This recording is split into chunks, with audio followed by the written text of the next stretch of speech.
Γεια σας, είμαι Κική.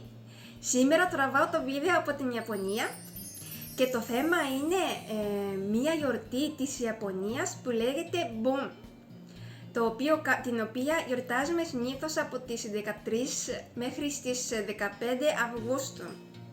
Τι είδος γιορτή είναι αυτή? Σε αυτή την γιορτή δεχόμαστε είτε τους συγχωρεμένους είτε τους πρόγονους, δηλαδή οι συγχωρεμένοι, στην πραγματική γη, στην σημερινή ζωή, από εκεί που βρίσκονται, από τον παράδεισο, αλλιώς εμείς στα Ιαπωνικά λέμε καθαρή γη, για να περάσουμε καλά, να θυμηθούμε ωραία πράγματα στο παρελθόν και να ξανααποχαιρετήσουμε. Αυτή είναι η ουσία της γιορτής. Πρώτα θα σας δείξω ένα βίντεο που μόλις τράβηξα στην Ιαπωνία με αυτή την γιορτή, όταν ήταν αυτή την γιορτή, για να έχετε μία εικόνα.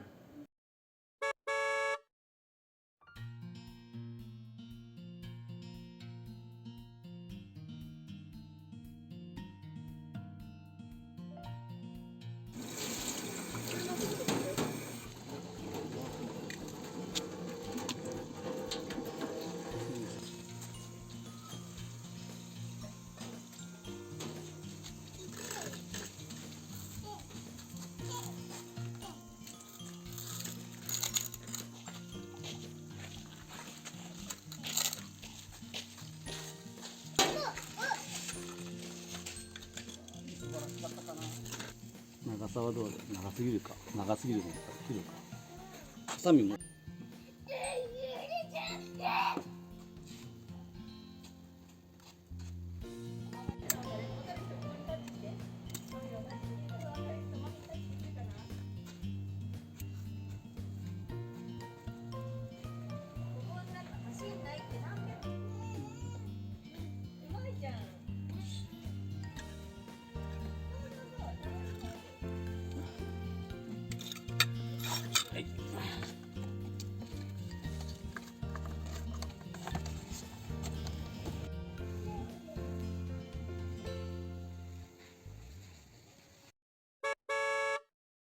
Πώς σας φάνηκε αυτό?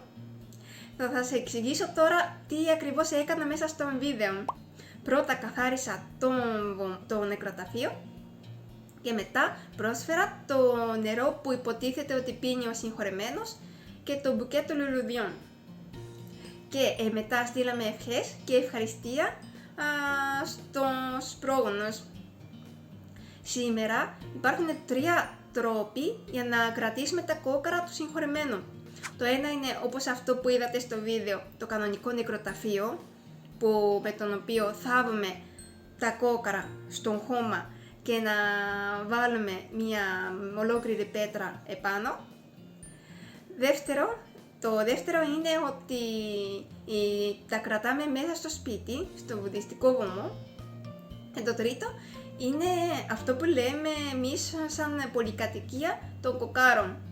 Στην ουσία βάλουμε μέσα στο κουτάκι τα κόκκαρα, τα βάζουμε σε μία αίθουσα που συνήθως βρίσκεται μέσα στο ναό και δίπλα υπάρχουν και άλλα άτομα με το ίδιο κουτί. Αυτό γίνεται επειδή για τα άτομα που μένουν μακριά και δεν μπορούν να φροντίσουν το κανονικό νεκροταφείο ή συνήθως στο τρίτο τρόπο για να κρατήσουν τα κόκκαρα δεν απαιτεί την θρησκεία. Ποια θρησκεία είναι? Αυτό είναι και μια πολύ καλή λύση για τους ξένους.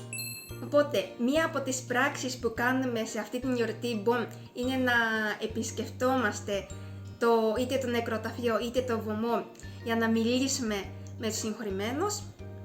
Δεύτερον, συνήθως στις 13 ξεκινάει το Bon και τότε καίμε τα φωτιά για να δεχόμαστε, για να δείχνουμε ότι είμαστε εδώ και σας περιμένουμε.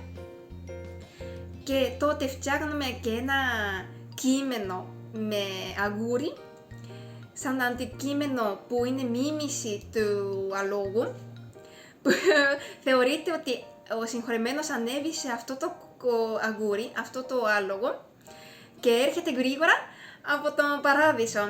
Γιατί άλογο είναι το ζώο που τρέχει γρήγορα για να μας έρθει το γρηγορότερο δυνατό. Στις 13 λοιπόν κάνουμε αυτά τα δύο και στις 16 που συνήθως τελειώνει η εορτή αυτή καίμε πάλι τα φωτιά για να αποχαιρετήσουμε.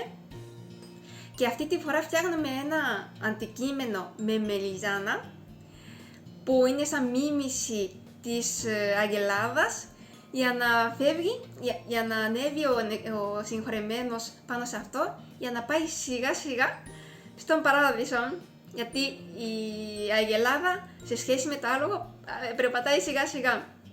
Μία άλλη πράξη που κάνουμε στις 14 και στις 15 Αυγούστου είναι ότι προσφέρουμε το φαγητό που τρώμε και εμείς οι ζωντανοί στους συγχωρεμένους. Το ίδιο ακριβώς φαγητό, έτσι για να δείχνουμε ότι είμαστε όλοι μαζί. Είμαστε στην ίδια αίθουσα, περνάμε σαν να ήμασταν όλοι ζωντανοί, οικογένεια, και αυτή είναι μία πράξη που κάνουμε στον Bon. Επίσης, κάποιες οικογένειες προτιμάνε να κάνουν την κανονική τελέτη, δηλαδή μαζεύονται οι οικογένειες και καλούν τον ιερέα για να διαβάσουν την σουτρά. Κάτι άλλο που γίνεται συνήθως στον πάρκο ή στον κήπο στις τέτοιες μέρες είναι το Bon Odori.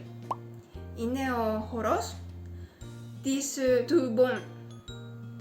Στο κέντρο βρίσκεται το τύμπανο και γύρω γύρω χορεύουν τα άτομα με τον ίδιο χορό και χορεύουν γυρνώντας γύρω του τύμπανου. Αυτό είναι ένας παραδοσιακός χορός, ας πούμε, και όλοι χορεύουν με τον ίδιο τρόπο, αλλά το καλό είναι ότι χωράνε το γιουκάτα, που είναι επίσης το παραδοσιακό ιαπωνικό ρούχο, και σε αυτό δεν απαιτεί να έχουν όλοι το ίδιο χρώμα. Στην ουσία θέλω να πω ότι παρόλο που χορεύουν με τον ίδιο τρόπο όλοι, επειδή τα ρούχα έχουν πολύχρωμη, ωραία σχέδια, διαφορετικά χρώματα, είναι πολύ όμορφο, είναι ζωντανό, είναι ευχάριστο και για να χορέψουν μέσα και για να δουν από έξω.